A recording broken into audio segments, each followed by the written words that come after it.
ಪ್ರಿಯರೇ, ದಿನದ ಬದುಕಿಗೊಂದು ಕ್ರಿಸ್ತನ ಈ ದನಿ ನಮ್ಮೆಲ್ಲರಿಗೂ ಪ್ರೇರಣೆ ಆಗಲಿ. ಪೂಜಾ ವಿಧಿಯ ಆಗಮನ ಕಾಲದ 4ನೇ ವಾರ, ಡಿಸೆಂಬರ್ 22, 2025 ಸೋಮವಾರ. ಸಂತ ಲೂಕನು ಬರೆದ ಶುಭ ಸಂದೇಶದಿಂದ ವಾಚನ. ಅಧ್ಯಾಯ 1, ವಚನಗಳು 46ರಿಂದ 56ರವರೆಗೆ. ಆ ಕಾಲದಲ್ಲಿ ಮರಿಯಳು ಹೀಗೆಂದು ಹೊಗಳಿದಳು: ಎನ್ನ ಮನ ಮಾಡುತ್ತಿದೆ ಸರ್ವೇಶ್ವರನ ಸ್ತುತಿ, ಉಲ್ಲಾಸಿಸುತ್ತಿದೆ ಮುಕ್ತಿದಾತ ದೇವನಲ್ಲಿ. ತನ್ನ ದಾಸಿಯ ದೀನತೆಯನ್ನು ನೆನಪಿಗೆ ತಂದುಕೊಂಡನಾತ.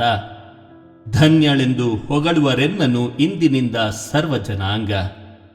ಏಕೆನೆ ಮಾಡಿಹ ನಿನಗೆ ಸರ್ವಶಕ್ತನು ಮಹತ್ಕಾರ್ಯ, ನಿಜಕ್ಕೂ ಆತನ ನಾಮಧೇಯ ಪರಮಪೂಜ್ಯ.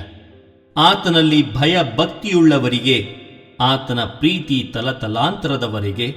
ಗರ್ವ ಹೃದಯಗಳನ್ನಾತ ಚದರಿಸಿರುವನು, ಪ್ರದರ್ಶಿಸಿರುವನು ತನ್ನ ಬಾಹುಬಲವನು.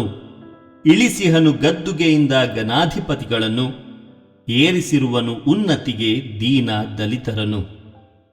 ತೃಪ್ತಿಪಡಿಸಿರುವನಾತ ಹಸಿದವರನ್ನು ಮೃಷ್ಟಾನದಿ, ಹೊರದೂಡಿರುವನು ಸಿರಿವಂತರನ್ನು ಬರಿಗೈಯಲ್ಲಿ. ನೆರವಾದನು ತನ್ನ ದಾಸ ಇಸ್ರಾಯೇಲನಿಗೆ, ಪೂರ್ವಜರಿಗಿತ್ತ ವಾಗ್ದಾನದ ಮೇರೆಗೆ. ಮರೆಯಲಿಲ್ಲ ಆತ ಕರುಣೆ ತೋರಲು ಅಬ್ರಹಾಮನಿಗೆ, ಅವನ ಸಂತತಿಗೆ ಯುಗಯುಗಾಂತರದವರೆಗೆ.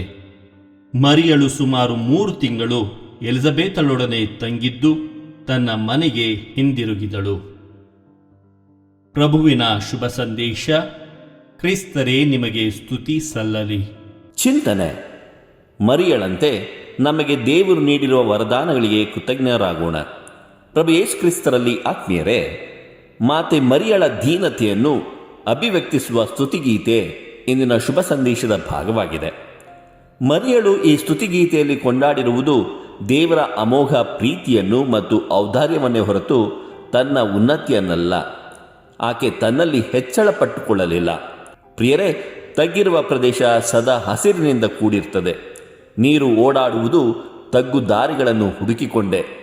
ವರಗಳು ಅಪೇಕ್ಷಿಸದೆಯೂ ಸಿಗುವುದು ವಿನಯ ದೀನತೆಯುಳ್ಳವರಿಗೆ ಮಾತ್ರ. ಅಂತಹ ದೀನತೆಯಿಂದ ಶ್ರೇಷ್ಠವರಕ್ಕೆ ಪಾತ್ರಧಾರಿಯಾದವಳು ಮಾತೆ ಮರಿಯ. ಪ್ರಿಯರೇ, ಲೋಕೋದ್ಧಾರಕನನ್ನು ಎದುರು ನೋಡುತ್ತಿದ್ದರೂ ಆತನಿಗೆ ತಾಯಿಯಾಗುವ ಅಮೋಘ ಸೌಭಾಗ್ಯ ತನ್ನದಾಗುವುದೆಂದು ಆಕೆ ಕಿಂಚಿತ್ತೂ ಎಣಿಸಿರಲಿಲ್ಲವೇನೋ. ಆದರೆ ದೈವತ್ವವನ್ನು ಸದಾ ತನ್ನ ಕಣ್ಣ ಮುಂದಿರಿಸಿ ಬಾಳುವವರಿಗೆ ಅದು ಸಾಧ್ಯವೆಂದು ಆಕೆ ತೋರಿಸ್ತಾಳೆ. ಮಾನವ ಕೋಟಿಯಲ್ಲಿ ತನಗೆ ಸಿಕ್ಕ ಶ್ರೇಷ್ಠ ವರದಾನದ ಅರಿವಿನಿಂದ ತನ್ನ ಸಹೋದರಿ ಸಮಾನ ಎಲಿಜಬೇತಳನ್ನು ಆರೈಕೆ ಮಾಡಲು ಧಾವಿಸುವ ಆಕೆಯ ಸನ್ನದ್ಧತೆ ನಾವು ಬೆಳೆದಷ್ಟು ಅಗತ್ಯವಿರುವವರಿಗೆ ಸನಿಹವಿರಬೇಕೆಂಬುದನ್ನು ಕಲಿಸುತ್ತದೆ ಅಲ್ವೇ? ಮರಿಯಳಂತೆ ನಮಗೆ ದೇವರು ನೀಡಿರುವ ವರದಾನಗಳಿಗೆ ಕೃತಜ್ಞರಾಗಿ ಪರರಿಗೂ ನಮ್ಮ ಸಹಾಯ ನೀಡುತ್ತಾ ನಮ್ಮ ಸಂತೋಷವನ್ನು ಇಮ್ಮಡಿಗೊಳಿಸಲು ಪ್ರಯತ್ನಿಸೋಣ. ದೇವರು ನಮ್ಮೆಲ್ಲರನ್ನು ಆಶೀರ್ವದಿಸಲಿ. ಇದು ಧ್ವನಿ ಮಾಧ್ಯಮವನೇ ಕೊಡುಗೆ. ಧ್ವನಿ ವಂದನೆಯ ಸ್ವಾಮಿ ಶಾಂತಕುಮಾರ್ ಜೆ, ಬೆಂಗಳೂರು ಮಹಾಧರ್ಮ ಕ್ಷೇತ್ರ. ಪ್ರಿಯರೇ, ಈ ಚಾನೆಲ್ ಅನ್ನು ಸಬ್ಸ್ಕ್ರೈಬ್ ಮಾಡಿ ಪ್ರತಿದಿನ ದೇವರ ವಾಕ್ಯವನ್ನು ಆಲಿಸುತ್ತಾ ಅದನ್ನು ಇತರರೊಂದಿಗೆ ಹಂಚಿಕೊಳ್ಳಲು ನಮಗೆ ನೆರವಾಗಿರಿ. ಧನ್ಯವಾದಗಳು.